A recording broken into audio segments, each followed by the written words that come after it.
Bienvenue dans le Manal Show, vous écoutez l'épisode 49 avec Mohamed Koussa.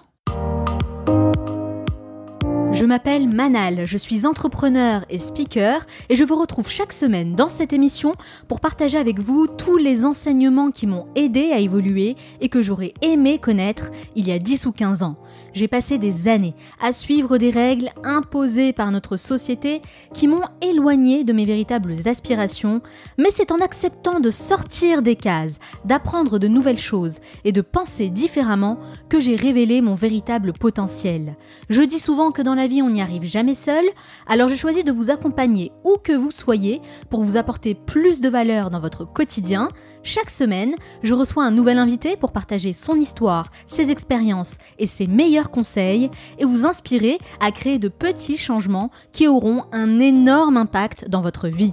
Le Manal Show, c'est votre capsule inspirante pour devenir la meilleure version de vous-même. Dans cet épisode, nous allons nous intéresser à la lecture rapide, une discipline qui rassemble des participants du monde entier chaque année pour s'affronter lors d'une grande compétition internationale avec un objectif, lire un livre de 400 pages le plus rapidement possible.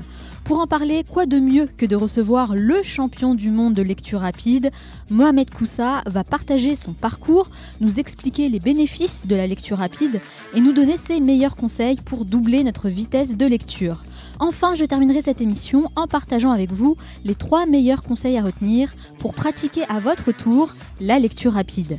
Et n'oubliez pas, certains veulent que ça arrive, d'autres aimeraient que ça arrive et quelques-uns font que ça arrive. Cette émission dure 50 minutes et pas une de plus, alors soyez attentifs et faites partie de ceux qui font que ça arrive. Passez à l'action. Comme chaque semaine, j'ai sélectionné un message que vous m'avez laissé et que j'aimerais partager avec l'ensemble des auditeurs du Manal Show. Et cette fois, c'est Anne Douce qui nous dit « Je tenais à te remercier Manal car tu n'imagines pas l'influence que ton podcast a eue sur ma vie. Je ne suis pas entrepreneur moi-même, mais je cherche toujours à apprendre et à progresser. J'ai été très touchée par le podcast en anglais car tu t'es directement mis hors de ta zone de confort. Or pour moi, pour influencer les autres, il faut d'abord montrer l'exemple. Bravo pour ça.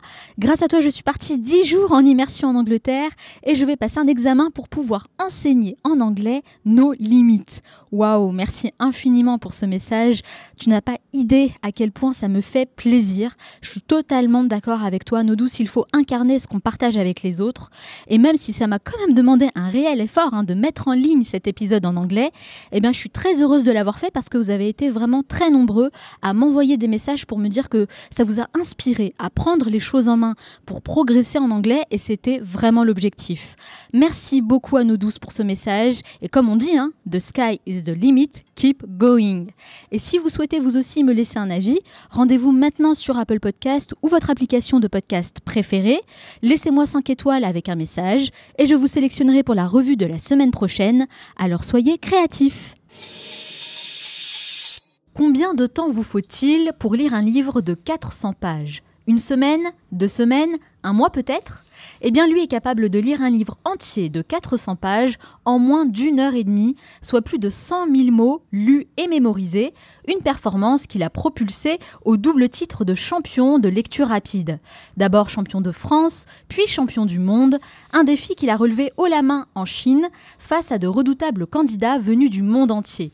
Il dit lui-même avoir attendu plus de 37 ans pour véritablement prendre conscience de son potentiel et c'est à travers ses propres expériences personnelles qu'il a réussi à hacker son cerveau pour développer des capacités insoupçonnées.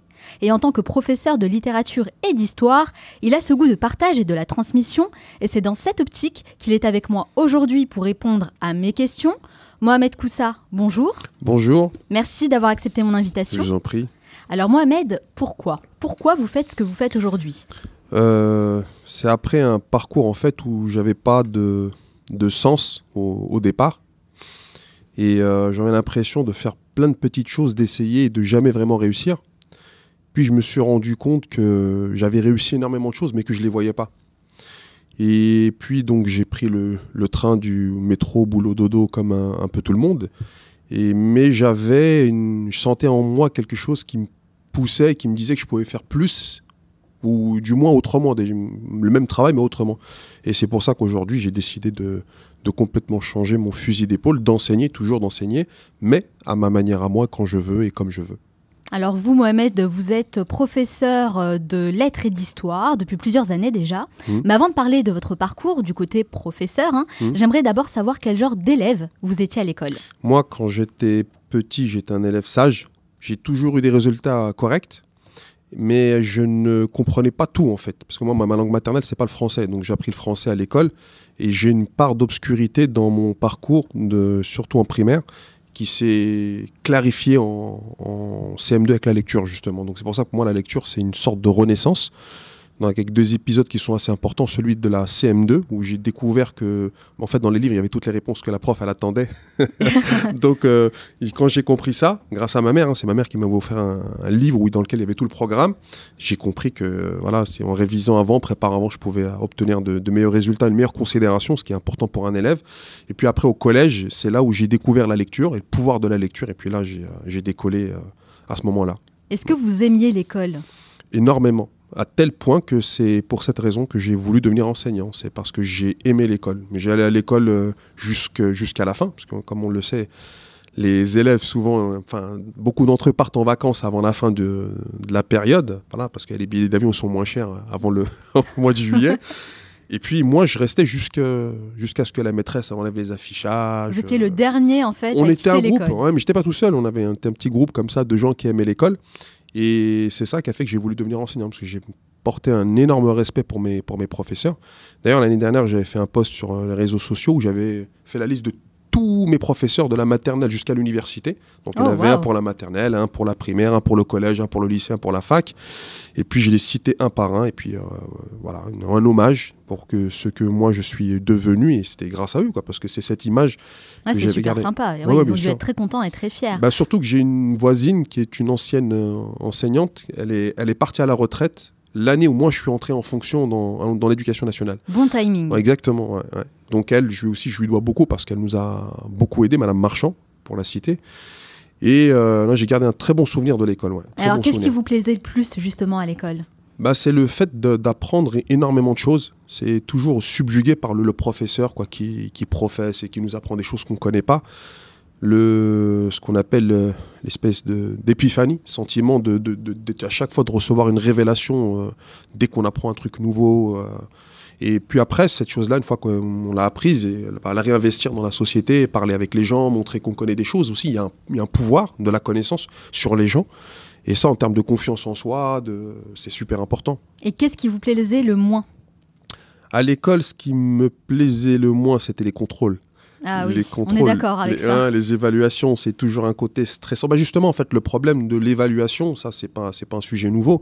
Moi, je l'ai vécu en tant qu'élève et puis ensuite en tant qu'enseignant. Donc, on n'aime pas être jugé, en fait. Et c'est pour ça que la note, telle qu'elle est encore utilisée comme outil encore mal utilisé dans l'éducation nationale, en fait, elle peut produire des problèmes et des dégâts. Parce que justement, vous dites vous-même que vous avez souffert des méthodes d'apprentissage à l'école que vous trouviez trop difficiles et trop fatigantes. Alors, c'était quoi le problème exactement ? Le problème, c'est que souvent, on n'explique pas aux élèves exactement ce qu'on attend d'eux. Et qu'une consigne, 2 élèves différents peuvent la comprendre de manière différente. On avait dit à un élève... colorer la moitié des voitures. Et donc, il y avait 16 voitures, par exemple. Donc, il fallait en colorier 8. Mais lui, il a colorié la moitié de chaque voiture, en fait. Ah, mais ce qui est aussi une bonne réponse, mais en finalement. fait, c'est un génie. Il a compris d'une autre manière. Il a compris colorer la moitié des voitures. Il est resté sur le sens littéral. Moi, un élève comme ça, je lui donne tous les points. De l'autre côté, c'est qu'il y avait, en tant qu'enseignant, on se dit, mais c'est vrai qu'il y a des élèves qui ne comprennent pas ce que nous, en tant que prof, en tant que professeur, on attend exactement. Donc, dans la consigne, il faut préciser les choses. Donner un exemple, souvent on donne un exemple pour que les élèves en primaire, ils sachent exactement ce qu'on leur demande. Mais le problème s'étend aussi au collège, parce qu'on sait qu'il y a un pourcentage d'élèves qui arrivent au collège et qui ne savent toujours pas lire. S'ils ne savent pas lire, c'est qu'ils ne comprennent pas non plus. Ça va ensemble. Il y a beaucoup d'initiatives annexes au système scolaire qui voient le jour, comme la pédagogie Montessori, qui est très importante. Et il y en a d'autres aussi, d'autres initiatives. Vous en pensez quoi, vous, exactement ? Est-ce que c'est ça l'avenir, finalement, de l'école, de l'éducation ? Pour la pédagogie Montessori, en fait, c'est une fausse bonne réponse. En fait. C'est-à-dire que la pédagogie Montessori est très fantasmée comme tout système que l'on propose quand il y en a un qu'on voit un peu mauvais. La pédagogie Montessori, le problème c'est que quand on commence avec ça et qu'après qu'on met les élèves au collège qui n'est pas Montessori, l'enfant il est complètement perdu. C'est-à-dire qu'on va l'habituer avec un fonctionnement où, par exemple, à l'école Montessori, on développe l'autonomie très tôt, mais pas au collège ou pas au lycée dans le reste de l'éducation nationale. Donc en fait, l'enfant, il ne va pas comprendre ce qui lui arrive, il n'est pas habitué à l'environnement de l'école. Exactement, c'est comme on a préservé quelqu'un pendant sa prime jeunesse jusqu'en primaire, et ensuite il va se retrouver à devoir respecter brutalement des règles auxquelles lui n'a pas été habitué.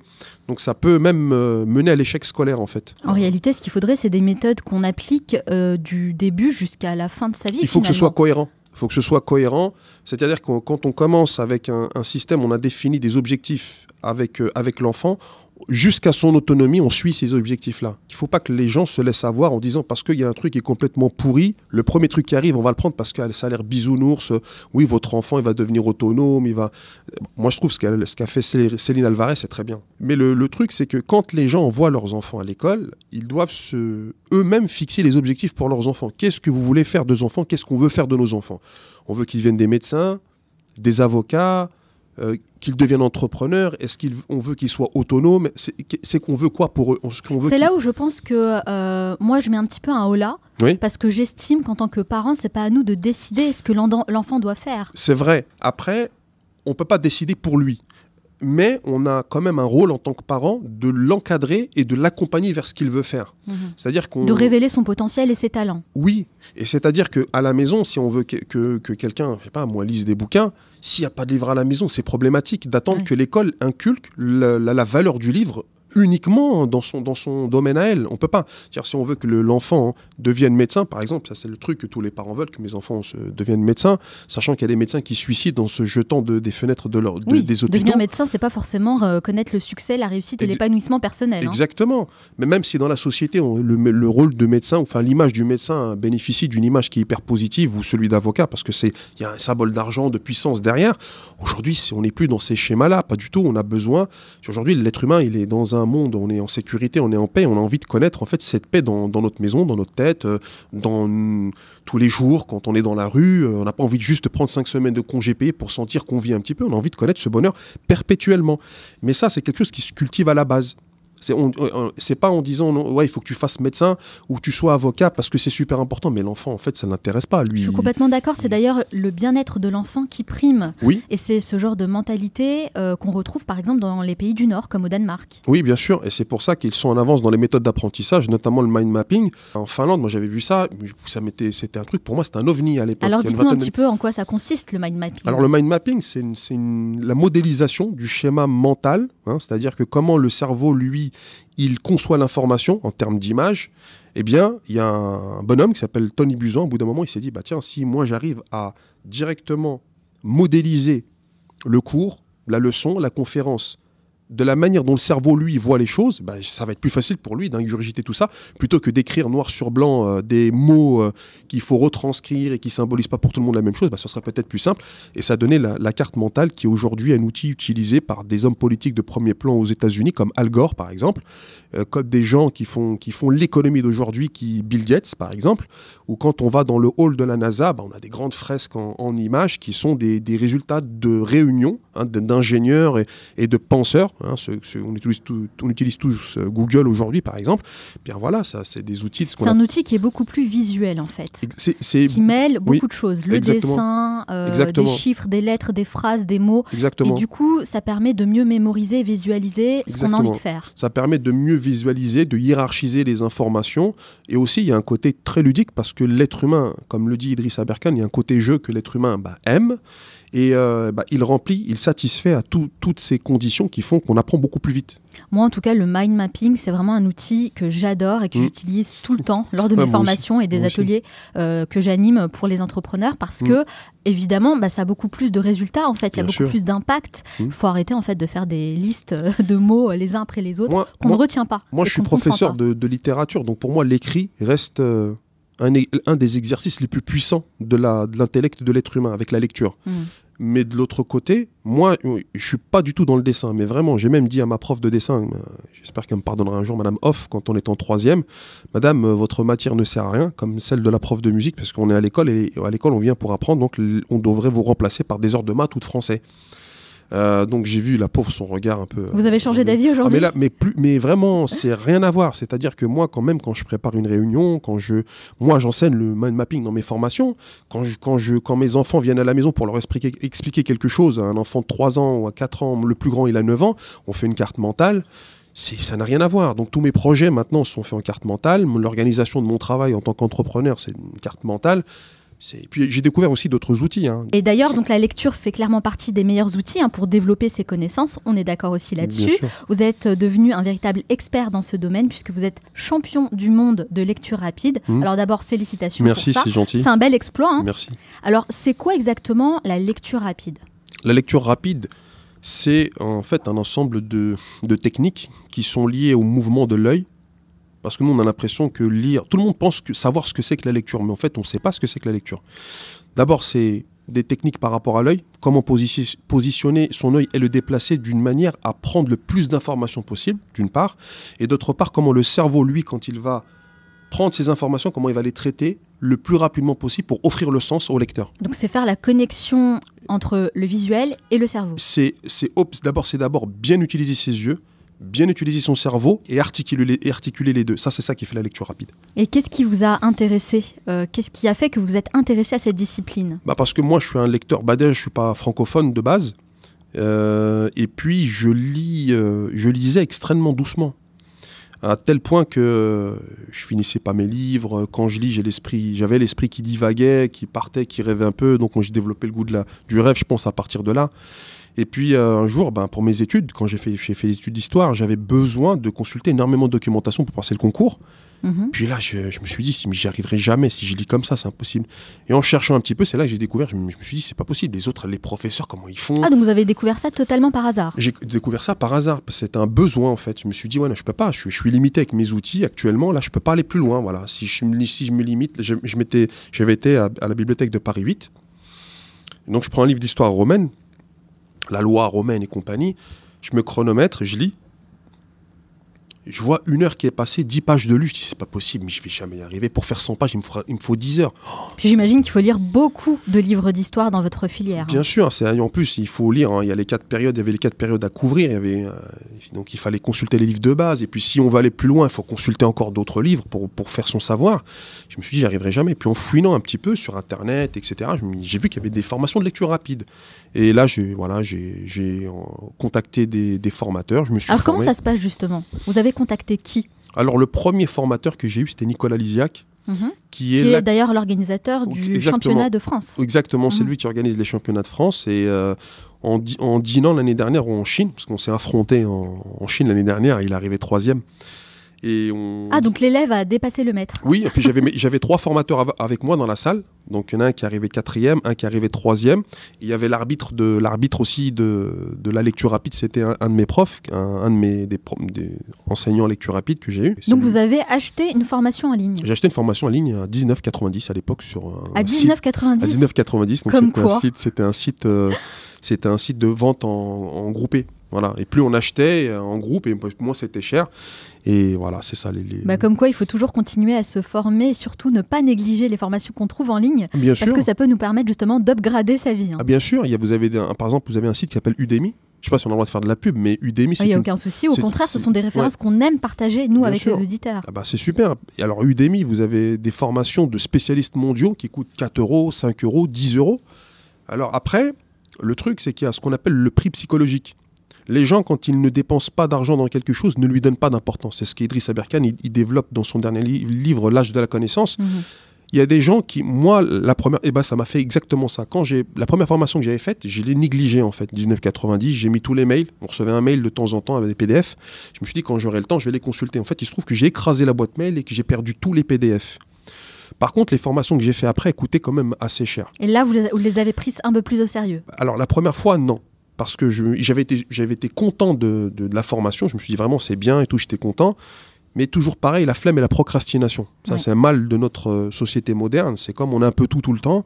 Alors, et puis moi, je suis un procrastinateur ceinture noire, comme j'aime à le dire. Ah oui, en plus, ceinture noire. J'ai raté des occasions extraordinaires juste à cause de ça, en remettant tout au dernier moment. Mais c'est bien déjà de s'en rendre compte. Bien sûr, mais c'est le premier pas. Voilà, vers le progrès, c'est de se rendre compte.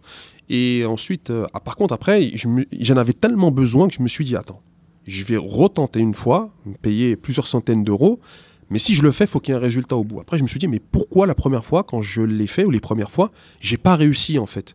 Et je me suis rendu compte, c'est parce que j'étais tout seul. Et le fait d'être tout seul, rentrer chez soi à la maison et d'être tout seul devant ses feuilles et devant les vidéos et tout, c'était pas du tout attrayant. Et là, je me suis dit, tiens, si j'arrive à former un groupe de gens avec qui j'ai le même intérêt, bien, ça serait peut-être plus facile pour moi. C'est ce qu'on appelle l'intelligence collective, en fait. Tout à fait. Et là, j'étais voir un formateur, je lui ai dit, est-ce que ça te dérange? Et il m'a dit, non, ça ne me dérange pas. Contacter 3-4 personnes. Après, pendant 1 an et demi, tous les mois, j'ai animé un atelier de lecture rapide. Et donc, moi, je suis enseignant, donc c'est mon métier. Ça, c'est une très bonne technique, en effet. C'est d'apprendre quelque chose en ayant pour objectif de le transmettre, de partager cette connaissance. Tout à fait. Parce que ça nous oblige vraiment à le prendre très au sérieux. Bien sûr. Et puis, surtout, à pouvoir apprendre les choses correctement pour transmettre cette connaissance. C'est quand même un objectif qui est assez grand. Bien sûr. Donc ça, c'est vrai que c'est une très, très bonne technique. Et puis moi, je le répète très, très souvent aussi dans le Manal Show, continuez à vous former. Important. Surtout, continuez à vous former, ne pas avoir peur d'investir de l'argent dans la formation, au contraire, parce que investir sur vous-même, c'est vraiment le meilleur investissement que vous pouvez faire. Sûr. Ça, c'est très très important. C'est important, je pense, de le souligner. Bien sûr, je suis d'accord avec vous, tout à fait. Et d'ailleurs, vous, Mohamed, vous vous êtes entraîné comme un sportif de haut niveau, jusqu'à participer au championnat de lecture rapide qui s'est déroulé en Chine. Vous avez gagné et aujourd'hui, vous êtes champion du monde de lecture rapide. C'est quand même un bel exploit. Alors, quel était l'objectif pour vous de départ? Pourquoi avoir choisi de participer à ce championnat? La première fois que j'avais participé au championnat de France, c'était pour coacher quelqu'un à la base. C'était pas pour participer. Donc toujours dans la même optique. Toujours dans la même optique. Quelqu'un d'autre. En fait, j'étais dans les ateliers de lecture rapide et il y avait un des participants aux ateliers qui me dit, tiens, il y a une compétition, j'aimerais bien la faire, je voudrais que tu me coaches. Je lui dis d'accord. Après, on va dîner ensemble. Puis il y en a un, il me dit, mais pourquoi toi tu le fais pas? Je dis, tiens, je vais le faire moi aussi, je vais m'entraîner. Puis on s'est entraînés tous les deux avec mon ami. Et puis en s'entraînant, etc. Donc c'est toujours mieux quand on est à 2, ou à 3 ou à 4, parce que c'est stimulant. Quand il y en a un qui va pas bien, il remonte l'autre, on se donne rendez-vous, etc. Puis donc j'ai gagné. Et je m'étais tellement bien entraîné pour les championnats de France que je suis resté sur cet entraînement. Sauf que je suis parti en Angleterre pour travailler mon anglais, parce que le championnat du monde c'était en anglais. Donc j'ai passé du temps à Birmingham, dans la plus grande bibliothèque d'Europe. J'ai fait mes premières cartes mentales en anglais, j'ai parlé avec les gens et je me suis convaincu que j'étais anglophone. Il faut dire quand même que vous vous donnez les moyens de réussir. Oui, exactement. Mais il y avait la recherche de... j'ai envie de devenir meilleur en fait. J'ai envie de trouver la meilleure version de moi-même plutôt que de me dire ouais, les autres ils le font, je vais le faire moi-même. Et en plus, j'avais envie de partir en Angleterre. Mais là, ça me donnait une raison supplémentaire. Donc j'ai été là-bas, j'ai pas de copains, parce que si on est Focus sur l'apprentissage en anglais. Ouais, exactement. Si on reste entre Français à Birmingham, puis en plus, il y a plein de Français à Birmingham, ils sont tous aussi géniaux les uns que les autres et tout. Voilà, on va passer des soirées inoubliables et tout, mais bon, voilà, moi, je voulais apprendre l'anglais. Et donc, j'ai fait ça. Donc, vous êtes resté combien de temps là-bas? 10 jours. Ah, seulement 10 jours? Seulement 10 jours. Et en 10 jours, vous avez vu une amélioration? Oui, parce qu'en fait, je prenais les transports tout seul en commun, j'allais manger tout seul, j'ai regardé Breaking Bad sous-titré, je ne l'avais pas vu, donc je me suis dit, il faut que je... Et je faisais tout en anglais, en fait. Immersion en anglais, en fait. Immersion en anglais, mais j'étais un anglais, en fait. C'est ça qui est important. La première étape, quand on veut faire quelque chose, c'est de se prendre pour cette chose-là. De pas rester, en fait, il faut plonger dedans. Et la plupart des gens, des apprenants, ils font l'erreur de rester à l'extérieur en disant non, mais ça fait ridicule, non, mais j'y arriverai pas. Non, moi, j'étais un anglais. Il faut se mettre vraiment dans la peau de la personne que vous voulez devenir. Exact, je suis un anglais. Je veux faire des arts martiaux, je suis Bruce Lee. Je veux faire de la physique, je suis Einstein. Exactement. On a besoin de s'identifier et rentrer dans la peau de quelqu'un. Tout est une question de mindset. Exactement, de mindset. Et les enfants le font très bien. Quand on joue à comme si, vous dites à un enfant, fais le professeur, mais il prend les mêmes mimiques. Il fait la même chose. Et pourquoi je le ferai pas, moi, alors que j'ai 40 ans? Pareil, tu veux être un bon leader, fais le leader en fait. Bon, fais pas le petit chef dans les petites PME. Non, on parle du vrai leader. Du vrai leader, celui qui inspire les gens, celui qui comprend, celui qui est un modèle quelque part. Mais il faut faire comme si on l'était déjà. Et donc en 10 jours, Ouais. Là, vous vous êtes transformé en Mohamed le British. Exactement, British Mohamed. Donc voilà, je mangeais des haricots blancs à la sauce tomate. Ah oui, d'accord, donc vous avez vraiment poussé le truc jusqu'au bout. Hein. J'étais un Anglais, donc après, quand j'étais en Chine, mon anglais n'était pas parfait, mais c'est pas grave en fait, c'est pas ça qui est important. En tout cas, c'est génial comme expérience. Hein. Ce qu'on peut en retenir, c'est vraiment, si vous avez un objectif à atteindre, donnez-vous les moyens d'y aller, de l'atteindre justement, de réussir. Et n'ayez pas peur parce que tout est une question d'état d'esprit. Mettez-vous dans la peau de la personne que vous voulez devenir. Exactement. Ça, c'est très important. Et d'ailleurs, il y a une question, moi, que je me suis posée en préparant cette interview. Je me suis demandé, qu'est-ce qu'on gagne vraiment, je veux dire, de manière concrète, quand on gagne le championnat de lecture rapide en dehors de la satisfaction personnelle, bien sûr. On gagne un palier de compétences parce que moi, la meilleure performance que j'ai faite au championnat du monde. J'avais pas fait mieux avant en fait. J'avais déjà lu des livres en anglais en lecture rapide. J'avais fait ça à Birmingham, mais j'avais mis, comme j'étais en anglais, je me suis dit bon, je vais pas me prendre la tête et me comparer au français, c'est pas ma langue maternelle. Donc je lisais, mais là j'avais lu 400 pages en 1 heure. En fait, je l'ai lu 2 fois en 1h25, mais la première fois, c'était pas une vraie lecture, c'était une espèce de scan pour se sensibiliser, mais en fait, le vrai truc, ce serait 1h15, 400 pages pour 1h15 en anglais. C'est-à-dire, déjà, j'ai augmenté mes compétences et je me suis dit, en fait, je peux gagner en compétences dans beaucoup d'autres domaines, en fait. C'est-à-dire, ça n'a été qu'un exemple de ce que je peux faire et que je peux transposer dans tous les autres domaines. J'ai l'impression, en fait, de faire un peu ce que je veux, quelque part. Est-ce que vous avez gagné un trophée, par exemple ? Oui, on a gagné, on gagne une espèce de certificat. Un prix, en fait. Oui, c'est ça. On est reconnu comme étant presque le meilleur lecteur au monde. Après, il y a un truc aussi, c'est que il y avait les championnats du monde de mémorisation, les championnats du monde de carte mentale, mind mapping, et les championnats du monde de lecture rapide. Oui, il y avait 3 catégories. Il y avait 3 catégories. Donc moi, je suis le seul, enfin, on est deux, il y a un Américain et moi, mais je suis le seul Français qui a participé à tout. Mais ce que je ne savais pas, c'est qu'à la mémorisation, il y avait de l'argent. Et par exemple, il y en a, ils ont pris des chèques de 40 000 € à la mémorisation. Mais il n'y avait pas d'argent en carte mentale et en lecture rapide. Mais pourquoi, vous savez ça ? Non, je ne sais pas. Mais bon, au départ, moi, ce n'était pas cet aspect-là qui m'intéressait. Oui, bien sûr, j'imagine, oui. Ouais, ce n'était pas du tout ça. Mais bon, si j'avais gagné 40 000 €... Ce serait quand même intéressant. Ça m'aurait peut-être motivé à revenir cette année, quoi. Mais bon, c'était pas le... Mais concrètement, après, ça nous ouvre des portes, parce qu'après, les gens nous connaissent. Et puis, la lecture rapide, c'est une compétence qui est très recherchée en entreprise, par exemple. Oui, complètement. C'est clair que ça vous a appris énormément de choses. Mais vous avez aussi parlé de sponsor tout à l'heure. Ouais. Vous avez été sponsorisé. Alors, de quelle façon ? Comment ça s'est fait ? C'est un sponsoring, vraiment, c'est un ami, en fait. Hein. Il n'a pas fait ça sur... par rapport à il voulait pas que son nom, ou que s'il avait une marque, il aurait pas voulu. Je l'aurais fait, ça aurait été pour lui, mais c'était pas ça, c'était pas du donnant-donnant. Il me l'a fait vraiment parce que ça lui faisait plaisir de voir que il y avait quelqu'un. Mais même moi, j'étais gêné au départ parce que c'est pas, voilà. Je lui dis non, mais je peux pas accepter. Il me dit non, il me dit c'est un cadeau, tu peux pas. Il a voulu vous soutenir en quelque sorte. Il voulait me soutenir en fait. Il me voyait parce qu'il voit. Moi, j'ai toujours été un homme de projet, donc je mène des projets depuis des années. Et les meilleurs projets, c'est ceux que j'ai ratés parce que c'est ceux qui m'ont permis après de mieux faire ce que j'ai fait après. Voilà, l'échec, ça reste. C'est le meilleur diplôme. C'est le meilleur diplôme. Moi, je suis ceinture noire d'échecs. Mais c'est vrai, ceinture noire, 3e dan. De procrastination et d'échecs. Et ça va ensemble. Ça fait beaucoup, là, Mohamed. Ça fait beaucoup, mais c'est comme quoi, en fait, quand on procrastine énormément et qu'on a raté beaucoup de choses, c'est ça qui nous permet après de faire des choses qui sont meilleures. Exactement. Et puis en plus, vous avez quand même gagné le prix de champion du monde. Donc vous avez fait honneur à votre ami en gagnant ce prix. Franchement, ouais. Mais il devait être assez fier. Ouais, il était super content. Ça m'a fait plaisir pour lui parce que je dis pas que j'y serais pas allé sans ça. J'y serais allé, mais ça aurait été beaucoup plus compliqué pour moi. Oui, c'était plus confortable en fait. Oui, parce que les 3 quarts de la somme, c'est lui qui me les avait donnés. Et moi, j'ai juste rajouté un tout petit peu pour le reste. Voilà, c'était... Donc même dans l'entourage proche, vous pouvez trouver un sponsor, quelqu'un qui vous aide et qui croit en vous. En fait, quand vous croyez en ce que vous faites, même s'il y a des gens qui vont vous critiquer parce que vous les mettez à mal, quand on est trop débordant d'énergie, on fatigue les gens qui sont autour de nous. Donc c'est pour ça qu'il y a de la critique. Mais de l'autre côté, il y en a, ils nous admirent. Ils aimeraient bien en fait faire comme nous, mais ils ne trouvent pas les ressources. Alors ils se disent moi j'aimerais bien être comme toi. Tiens, je vais participer parce que c'est quelque part ta réussite, c'est la mienne. On les inspire en fait. On les inspire et quand on fait ça dans notre entourage, on espère être source d'inspiration pour nos enfants, pour nos voisins, pour nos élèves quand on est professeur, mais on peut l'être pour plein de gens qu'on néglige en fait au quotidien. En tout cas, c'est très très noble de sa part. Ouais, franchement, je le remercie une fois de plus s'il m'écoute. Merci à toi. Bon, Mohamed, champion du monde de lecture rapide. Oui. Moi, je suis persuadée qu'il y a beaucoup de personnes qui ne connaissaient pas forcément ce championnat. Bien sûr. Alors concrètement, comment ça se passe ? Comment se déroule l'épreuve de lecture rapide ? Alors, vous avez un livre qu'on vous présente qui fait entre 300 et 400 pages, qui n'a jamais été édité. Donc on travaille avec une maison d'édition, enfin les organisateurs travaillent avec une maison d'édition qui leur donne un livre qui va sortir dans l'année. Ah d'accord, donc c'est un livre qu'on n'a jamais vu dans le commerce, qu'on n'a pas pu lire auparavant. Le manuscrit a été donné à la maison d'édition par l'auteur. Et avant publication, même avant, même des fois correction, parce que on nous a donné en fait la version imprimable avec les découpes et tout qui n'avait pas encore été faite à la compétition. Et on a 2 heures maximum pour le lire.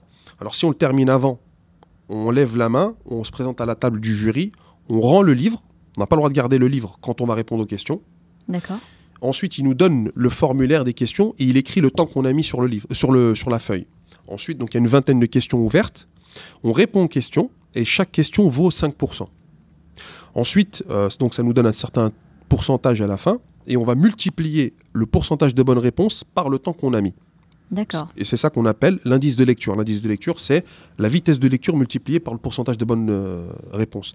Et plus l'indice de lecture est haut, et plus on est haut dans le classement. Donc le tout, c'est pas simplement de lire, il faut surtout comprendre ce qu'on est en train de lire pour être capable de répondre aux questions. Bien sûr, parce qu'il faut mémoriser en fait ce qu'on lit. Alors vous avez des questions qui étaient hyper générales et dont l'information revient plusieurs fois dans le livre.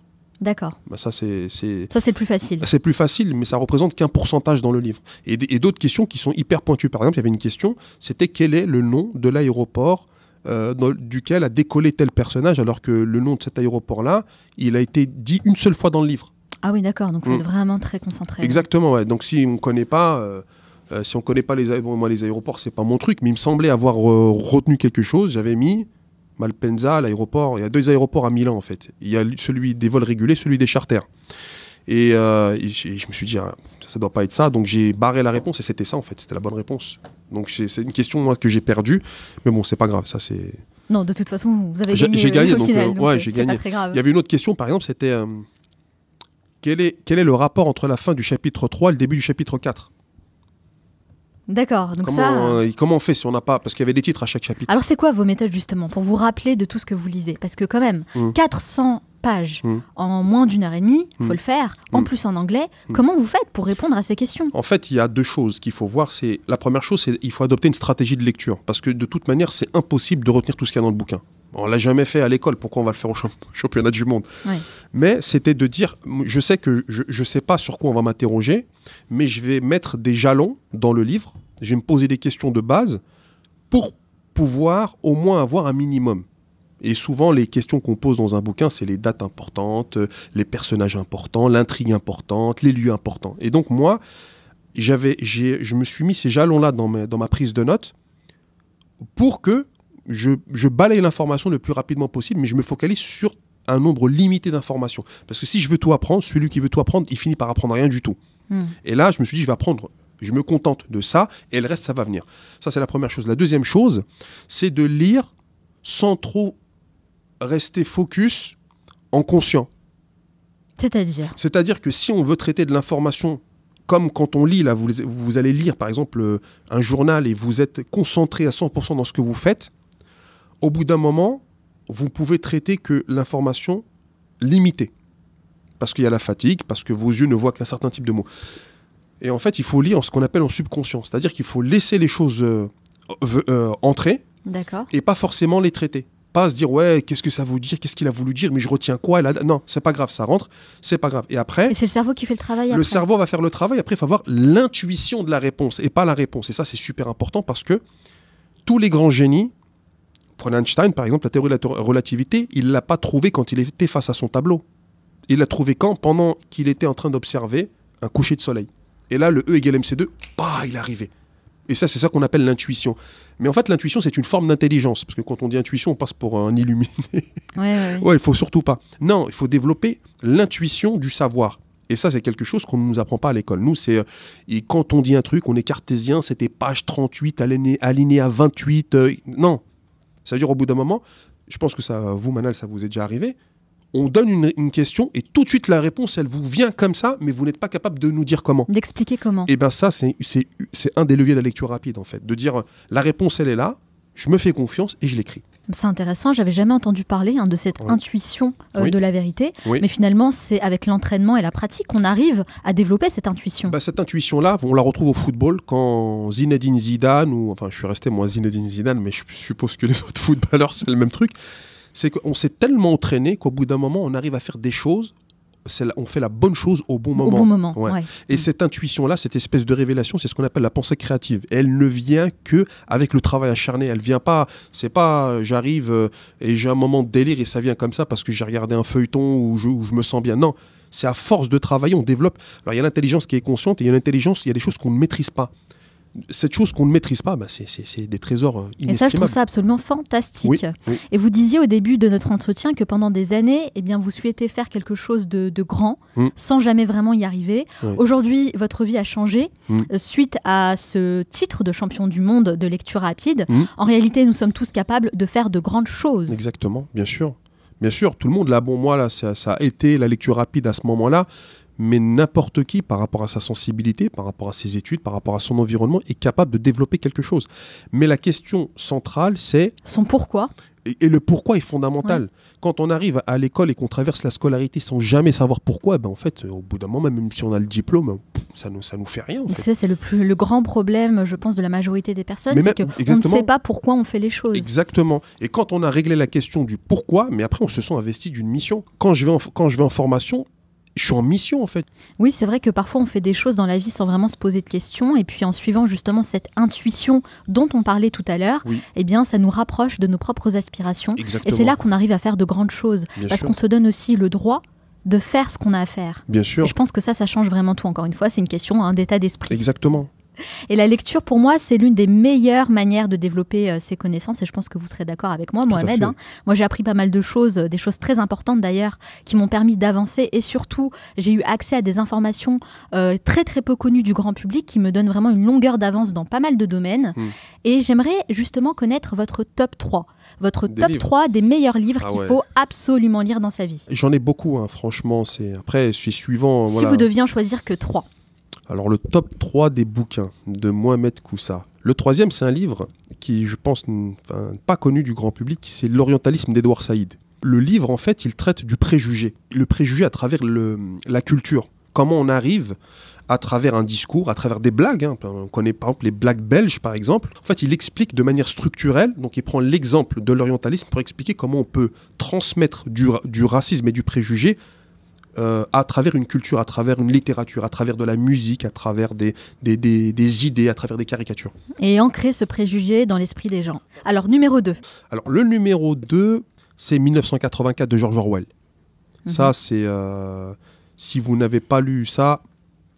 Faites-le. Faites-vous du souci dans un premier temps et allez le lire. Il n'est pas très, très long à lire, mais la puissance, l'aspect visionnaire, parce qu'il n'a pas écrit en 1984, il l'a écrit longtemps avant, et la société qu'il décrit longtemps avant, franchement, c'est digne du visionnaire. Il n'y a que des génies qui peuvent décrire ce genre de choses. Le number one. Alors, je pense que le livre que je vais dire là ne surprendra pas par rapport à ce que je viens déjà dire des deux autres, c'est Le discours de la méthode de Descartes, qui, moi, m'avait particulièrement touché quand j'étais au lycée, parce que je l'avais lu au lycée. Grosso modo, pour pas spolier le livre, parce que je ne ferai pas mieux que Descartes en vous racontant ce qu'il y a dans le livre, c'est il faut casser tout ce qu'on connaît pour reconstruire de manière saine une nouvelle connaissance. En gros, c'est ça. C'est clair que c'est un peu ce qu'on est en train de divulguer un petit peu comme message. Exactement. C'est de désapprendre pour mieux apprendre. Pour mieux apprendre. Et quand on a quelqu'un qui... Voilà, les Descartes, la Pléiade, les philosophes des Lumières, et ils ont fait ça à un moment donné, c'est dommage d'arriver en 2018 et qu'on soit toujours à ce niveau. Donc en tout cas, c'est clair que le passage à l'action, il est très important. C'est fondamental. Ce que je remarque quand même, Mohamed, c'est qu'avec le top 3 là, que vous m'avez présenté, finalement, ce sont plutôt des livres très philosophiques que vous appréciez. Bien Donc, sûr. on sent quand même pas mal le professeur des écoles. Ah oui, non, bien sûr. Moi, la philosophie, pour moi, ça reste la matière suprême, parce que c'est l'exercice de la pensée, par excellence. Et qu'en termes de pensée, d'abstraction, ça demande d'autres compétences, parce que ça demande de la mathématique, ça va avoir une vision mathématique du monde, ça demande d'avoir une vision esthétique du monde, des rapports entre les êtres humains, et que c'est pour ça je disais tout à l'heure, la question du pourquoi, c'est nécessairement répondre à une aspiration philosophique. Je dis philosophique parce que si je dis religieux, ça fait trop aspect un peu négatif, le religieux, etc. Donc je préfère faire dire philosophique, comme ça on reste dans un cadre. Philosophique ou spirituel même Non, mais spirituel, c'est philosophique, c'est spirituel, c'est fondamental. Parce qu'on est tous des êtres spirituels, au sens où on a des valeurs qui nous dépassent, on a tous besoin de justice, on a tous besoin d'amour, on a tous besoin de positif. Et au bout d'un moment, quand on est trop empêtré, uniquement circonscrit à son corps et on répond qu'à des besoins de son corps, au bout d'un moment, on va pas bien en fait. Et quand oui, on s'élève met de côté l'esprit, malheureusement. Exactement. Et ça, c'est fondamental. Et les lectures philosophiques, alors il en faut pour tous les goûts, mais franchement, la philosophie, c'est... Bon, on organisera une émission avec vous pour parler philosophie. Je suis certaine que ce sera passionnant. Avec plaisir. Alors pour finir, Mohamed, j'aime bien finir et partager 3 conseils pratiques faciles à mettre en place pour mes auditeurs. Alors selon vous, quels sont vos 3 meilleurs conseils pour lire plus et mieux? Alors le premier conseil que je vais donner pour lire plus et mieux, c'est tout d'abord d'utiliser par exemple un stylo ou son doigt pour lire. Vous passez le stylo tout doucement sous la ligne et plus vous allez augmenter cette vitesse de déplacement sous la ligne et plus vous allez la regarder, vous lisez en même temps, c'est important, c'est de lire, c'est pas juste de suivre le stylo, et bien plus vous allez pouvoir augmenter votre vitesse de lecture. On trace une sorte de trajectoire. C'est comme si vous traciez des lignes sous les phrases. Sous les phrases. Vous lisez en même temps, mais votre déplacement de votre œil sera en fait accompagné par ce mouvement-là. Par ce mouvement-là, comme une béquille. D'accord.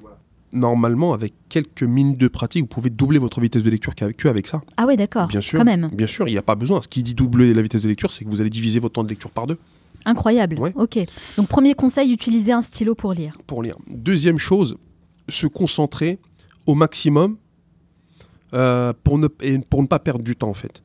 La plupart des gens, quand ils vont rentrer dans la lecture, ils passent d'une activité à l'autre comme si toutes les activités se valent. Toutes les activités ne se valent pas.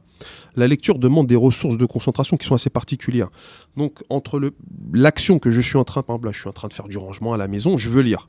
Il faut qu'entre la fin de mon rangement et la lecture, j'accepte de prendre 2, 3, 5 minutes, que je redescende mon niveau d'énergie et que je commence déjà à me préparer à lire, mais je ne lis pas encore. Il faut que j'attende que ça redescende un petit peu pour me concentrer davantage. Pour se mettre en condition. Oui, parce que sinon, ce qui se passe, c'est que les gens, c'est comme des diesels en fait.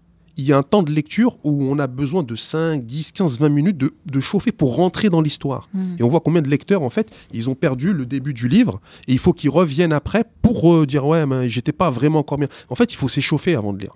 Donc, mais avant de s'échauffer, il faut déjà être bien concentré. Et la concentration, ça ne demande pas on va pas se transformer en yogi et être en lévitation sur sa chaise, c'est pas du tout ça. C'est respirer profondément, relâcher au maximum, ça veut durer 2 minutes, 3 minutes. Après, on prend le livre, on peut commencer à lire. D'accord.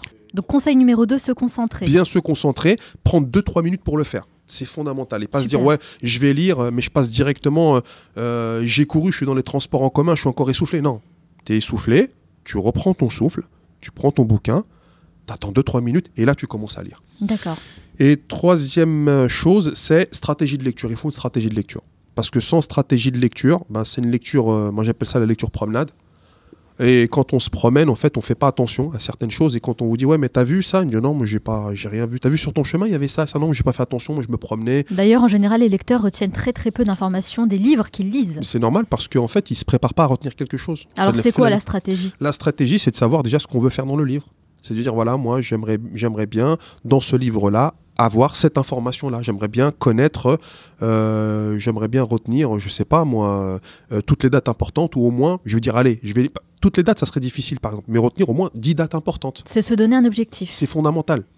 C'est fondamental, parce que la lecture promenade, j'y vais pour juste, c'est l'activité elle-même qui me procure mon bien-être. Et ça n'enlève en rien le plaisir de lire finalement. En fait, après, ça procure un autre plaisir que celui du résultat. De toute manière, dans tout ce qu'on fait, que ce soit de la lecture, notre travail, même quand j'ai des enfants, mais c'est quoi mon objectif? Toujours l'objectif, c'est le premier truc qu'on doit avoir. Merci beaucoup Mohamed, c'est vraiment d'excellents conseils que vous avez partagés avec nous. Merci d'avoir répondu à toutes mes questions, mais ce n'est pas totalement fini. À la fin de chaque interview, je pose une série de questions rafales. Il faut répondre le plus spontanément possible, sans trop réfléchir. Attention à ce que je dis. Le but, c'est de mieux vous connaître. Ça dure 1 minute 30. Est-ce que vous êtes prêts? Je suis prêt. C'est parti. Quelle est la première chose que vous faites en vous levant le matin? Méditation. Quelle personne admirez-vous le plus? Bruce Lee. Quel est le dernier livre que vous avez lu? Le dernier livre que j'ai lu, La rivière qui coule de Paulo Coelho, hier. Quelle est votre plus grande peur? De pas me contrôler. Quel est le titre du livre que vous avez lu lors du championnat du monde de lecture rapide? Ah ça je m'en rappelle plus, ça c'est une question... Je m'en rappelle plus. Quel animal vous représente le mieux? Le chameau. Quelle application utilisez-vous le plus? Alors, Too Good To Go. Quel livre offririez-vous en premier? 1984. Quel est votre film ou documentaire préféré? Documentaire préféré, c'est Le Jeune Nouvelle Thérapie de Thierry Delestrade. Quel est le plus grand risque que vous ayez pris jusqu'à présent? Être moi-même. Quelle est la mauvaise habitude dont vous aimeriez vous débarrasser? Le café. On a la même alors. Quelle est la chose à laquelle vous croyez et que les autres considèrent comme une folie? Que je peux faire ce que je veux. Si vous disposiez de 100 € et pas 1 euro de plus, dans quoi les investiriez-vous? Un abonnement à la bibliothèque ou au Kindle. Quelle tâche avez-vous tendance à remettre toujours au lendemain? Le ménage. Quel a été le moment le plus marquant de votre vie? Mon premier enfant. Quel est le meilleur conseil qu'on vous ait donné? L'avenir appartient à ceux qui se lèvent tôt. Quel est votre plus grand regret? C'est de ne pas avoir de regrets. Si vous pouviez inviter la personne que vous voulez à votre table pour prendre un déjeuner, n'importe qui, sans limite, qui choisiriez-vous? Mon père. Selon vos proches, quelle est votre plus grande qualité? Fédérateur. Et selon vous, quel est votre plus grand défaut? Trop fonceur. Trop fonceur, ouais. Quelle est la dernière chose que vous faites avant de dormir? Je regarde une série. Merci beaucoup Mohamed d'avoir répondu à vous, toutes c'est mes gentil. questions. Si on veut en savoir davantage sur vous et sur ce Oui. que vous faites, où peut-on vous retrouver? Alors deux choses, vous pouvez aller me retrouver soit sur mon site internet, mkacademy avec un y.net, ou alors sur ma chaîne YouTube où périodiquement je fais des vidéos où je traite de ces sujets-là qui sont l'apprentissage, la pédagogie, les relations de communication interpersonnelles ou intrapersonnelles. D'accord, votre chaîne YouTube qui porte YouTube. votre nom? Mohamed Mohamed Koussa, Koussa. ouais, comme ça c'est facile à retenir. Bien sûr, moi je Voilà. partagerai toutes les références gentil. sur le site C'est très gentil à vous. lemanalshow.com. Très gentil à Merci vous. encore beaucoup Merci à Mohamed vous, Koussa, c'est je très vous gentil de souhaite m'avoir reçu. beaucoup de succès À vous de dans même. tous vos futurs projets. Merci à vous et à tous vos auditeurs qui vous écoutent. Tout succès pour tout le monde. Nous arrivons à la fin de cette émission, mais avant de vous quitter, j'aimerais partager les 3 meilleurs conseils à retenir pour pratiquer la lecture rapide. Conseil numéro 1, mettez-vous en condition. On a souvent tendance à jongler entre plusieurs activités sans se donner le temps de souffler et de faire le vide. Si vous souhaitez vraiment pratiquer la lecture rapide, il faut d'abord vous accorder un temps de repos avant d'ouvrir votre livre. Prenez simplement 5 minutes pour respirer et vous mettre dans les meilleures conditions possibles afin d'optimiser votre concentration et votre attention. Si vous sortez du bureau et que vous enchaînez directement avec la lecture, eh bien vous risquez de repenser à ce qui s'est passé dans la journée et donc vous ne serez pas totalement présent. C'est aussi ça, vivre le moment présent. Il faut se mettre en condition pour être concentré à 100% dans ce que l'on fait. Conseil numéro 2, lire avec un stylo. Comme nous l'a expliqué mon invité Mohamed Koussa, l'idée c'est de lire en suivant chaque ligne avec un stylo, ce qui permet d'entraîner les yeux dans un mouvement régulier et rapide. On se crée ainsi un guide visuel, ce qui accroît de manière spectaculaire la vitesse de lecture. Il faut savoir que lorsque vous lisez habituellement, vos yeux reviennent en arrière dans le texte, donc il faut perdre cette habitude et avec cette technique du stylo, le mouvement de vos yeux sera plus fluide, il y aura moins de saccades et de régression. Grâce à cette méthode et avec un peu d'entraînement, vous allez pouvoir doubler votre vitesse de lecture. Conseil numéro 3, fixez-vous un objectif. Avant même de commencer une lecture, définissez un objectif précis. Autrement dit, sur quelle thématique vous souhaitez faire le focus? Quelle est la chose la plus importante pour vous que vous aimeriez apprendre, approfondir et retenir à la fin de cette lecture? En déterminant votre objectif, vous allez faire le tri et concentrer votre attention uniquement sur les informations qui vont vous aider à atteindre cet objectif. Vous allez pratiquer ce qu'on appelle la lecture active. Dans un livre pratique, eh bien on a souvent beaucoup d'enseignements, mais on retient très peu d'informations au final à cause de notre concentration qui se disperse et c'est tout à fait normal. Donc l'idée de se concentrer sur un objectif de lecture va vous aider à vraiment approfondir un sujet. Mais c'est bien sûr valable uniquement pour les livres pratiques. Et enfin, pour finir, de mon point de vue, il faut éviter de lire des livres pratiques le soir avant de vous coucher. Pourquoi ? Parce que quand on lit un livre pratique, on ingurgite beaucoup d'informations qui nous poussent à réfléchir. Sauf que ce n'est pas forcément le meilleur moment de la journée pour le faire. J'en parle par expérience.